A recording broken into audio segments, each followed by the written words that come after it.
ಇದು ನನಗೆ ಬಹಳ ಇಷ್ಟವಾದ ಪದ್ಯ. ವಿಕಾಸ್ ಮೌರ್ಯ ಅವರ ಕುದಿಯುವ ಕಣ್ಣೀರು ಸಂಕಲನದಲ್ಲಿ ಈ ಪದ್ಯ ಸಂಕಲನ ಆಗಿದೆ. ಈ ಪದ್ಯದ ಶೀರ್ಷಿಕೆ ಕನ್ನಡ.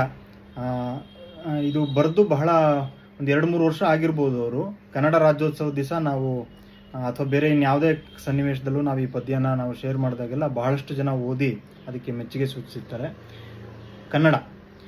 ಕನ್ನಡ ಎಂದರೆ ಕೊರಬಾಡು ಇದ್ದಂಗೆ, ಇರೋ 3 ಗೇಣು ದಾಟಿ ಸ್ವರ್ಗಾನೇ ಕಂಡಂಗೆ, ಗಂಟು ಮೂಳೆ ಕಡಿದು ತುಪ್ಪವ ಸೊರಕ್ಕಂತ ಚೀಪಿದಂಗೆ, ಬೆಳ್ಳುಳ್ಳಿ ಶುಂಠಿ ಬೆರೆಸಿ ಬೇಯಿಸಿದ ಸಪ್ಪೆ ಬಾಡಿನಂಗೆ, ಕಣಕಣವೂ ರುಚಿಗಟ್ಟಿಹ ಕಳ್ಳು ಬೋಟಿ ಚಾಕಣ, ಈಲಿ ಗುಂಡಕಾಯಿ ಅಲ್ಲಲ್ಲಿ ತೇಲಿಹ ನೆಣ, ಕರಿಬೇವು ಈರುಳ್ಳಿ ಜೊತೆ ಬೆರೆತ ಲಾಖಿ ಸವಿದೊಡನೆ ನಾಲಿಗೆಯ ರುಚಿಮೊಗ್ಗಿಗೆ ಸಂದಾಯ ಋಣ, ಈರುಳ್ಳಿ ಖಾರ ಸೌತೆಕಾಯಿ ಸಪ್ಪೆ ಎರಡೂ ಮಾಯವಾಗಿ ರುಚಿಗಟ್ಟಿದ ಘನ, ರವಿಯ ಮೈ ಬಣ್ಣ ಎಲೆ ಅಡಿಕೆ ಸುಣ್ಣ, ಕನ್ನಡ ಅಂದರೆ ಅನ್ನ, ಕನ್ನಡ ಅಂದರೆ ಜನ.